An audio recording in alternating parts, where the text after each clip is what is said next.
Warahmatullahi wabarakatuh. Perkenalkan, nama saya Asriati dengan NIM D1A118074. Pada kesempatan kali ini saya akan membahas tentang uji regresi berganda dengan SPSS. Seperti biasa, sebelum kita melangkah lebih jauh, kita harus memahami terlebih dahulu konsep dasar analisis regresi berganda. Analisis regresi berganda bertujuan untuk mengetahui ada atau tidaknya pengaruh dua atau lebih variabel bebas atau X terhadap variabel terikat atau Y. Uji T bertujuan untuk mengetahui ada atau tidaknya pengaruh parsial atau sendiri yang diberikan variabel bebas atau X terhadap variabel terikat. Uji F bertujuan untuk mengetahui ada atau tidaknya pengaruh simultan atau bersama-sama yang diberikan variabel bebas atau X terhadap variabel terikat atau Y. Koefisien determinasi bertujuan untuk mengetahui berapa persen pengaruh yang diberikan variabel X secara simultan terhadap variabel Y.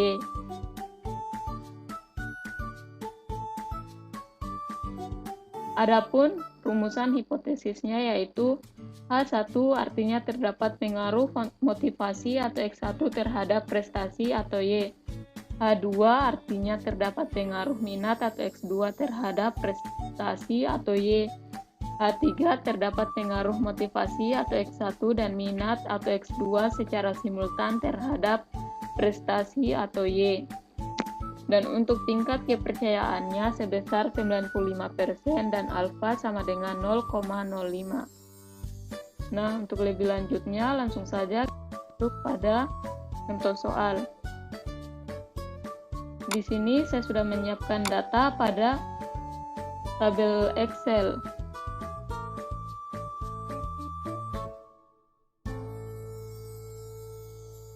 Dalam tabel ini terdapat 12 responden atau sampel dengan 3 variabel. Variabel pertama yaitu motivasi atau X1, variabel kedua yaitu minat atau X2, variabel ketiga yaitu prestasi atau Y. Nah, untuk lebih lanjutnya, langsung saja kita input data-data tersebut ke program SPSS dengan cara kita mengcopy data-data tersebut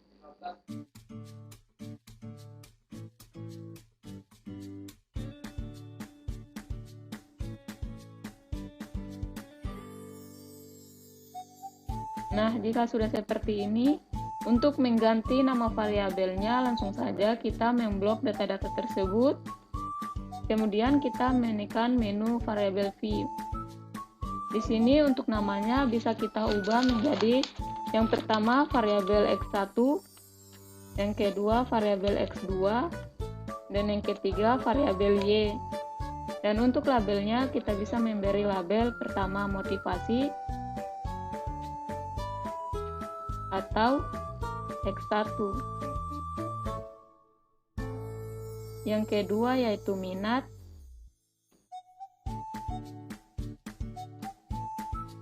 atau X2, dan yang ketiga yaitu prestasi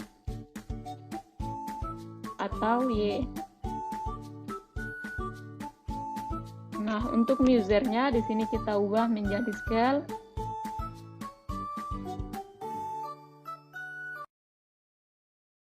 Nah, jika sudah seperti ini, maka kita kembali ke data view.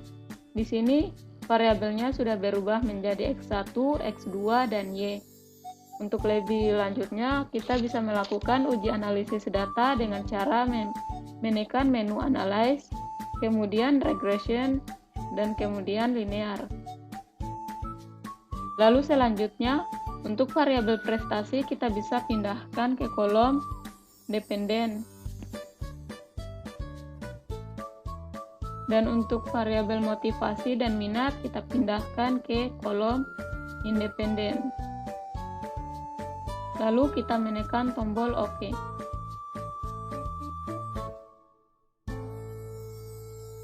Nah, setelah seperti ini, muncullah hasil output regression. Di sini ada beberapa tabel. Yang pertama variables, kedua model summary, dan ketiga ANOVA.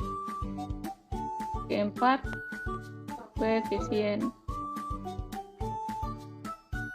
Selanjutnya, untuk memahami arti dari tabel-tabel tersebut, langsung saja kita ke pembahasannya. Di sini saya sudah menyiapkan catatan.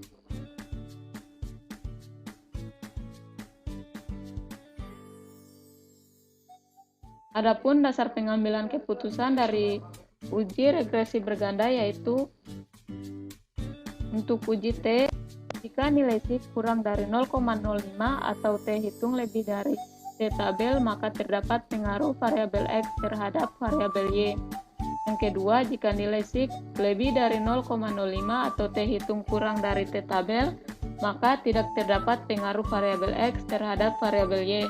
Dan untuk uji F, jika nilai SIG kurang dari 0,05 atau F hitung lebih dari F tabel, maka terdapat pengaruh variabel X secara simultan terhadap variabel Y.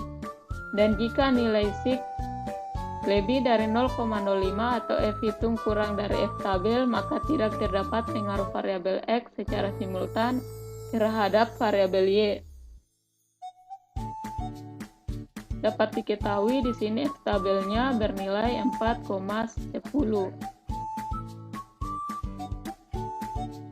Langsung saja untuk hasil pertama, yaitu pada tabel koefisien. Pengujian hipotesis H1 dan H2 dengan uji T. Untuk yang pertama, pengujian hipotesis pertama yaitu diketahui nilai SIG untuk pengaruh X1 terhadap Y adalah sebesar 0,347 atau lebih dari 0,05 dan nilai T hitung sebesar 0,992 atau kurang dari T tabel sebesar 2,262, sehingga dapat disimpulkan bahwa H1 atau hipotesis pertama ditolak, yang berarti tidak terdapat pengaruh X1 terhadap Y. Dan untuk pengujian hipotesis kedua atau H2, diketahui nilai SIG untuk pengaruh X2 terhadap Y adalah sebesar 0,007 atau kurang dari 0,05 dan nilai T hitung 3,441 atau lebih dari T tabel sebesar 2,262, sehingga dapat disimpulkan bahwa H2 diterima, yang berarti terdapat pengaruh X2 terhadap Y. Baiklah, untuk selanjutnya pengujian hipotesis H3 dengan uji F. Dapat diketahui nilai signifikansi untuk pengaruh X1 dan X2 secara simultan terhadap Y adalah sebesar 0,000 atau kurang dari 0,05 dan nilai F hitung sebesar 23,978 atau lebih dari F tabel 4,10, sehingga dapat disimpulkan bahwa H3 diterima, yang berarti terdapat pengaruh X1 dan X2 secara simultan terhadap Y. Baik, selanjutnya pada tabel selanjutnya yaitu menguji koefisien determinasi melalui tabel model summary. Berdasarkan output di atas diketahui nilai S² sebesar 0,842. Hal ini mengandung arti bahwa pengaruh variabel X1 dan X2 secara simultan terhadap variabel adalah sebesar 84,2%. Baik, mungkin itu saja yang dapat saya berikan. Semoga bermanfaat. Wassalamualaikum warahmatullahi wabarakatuh.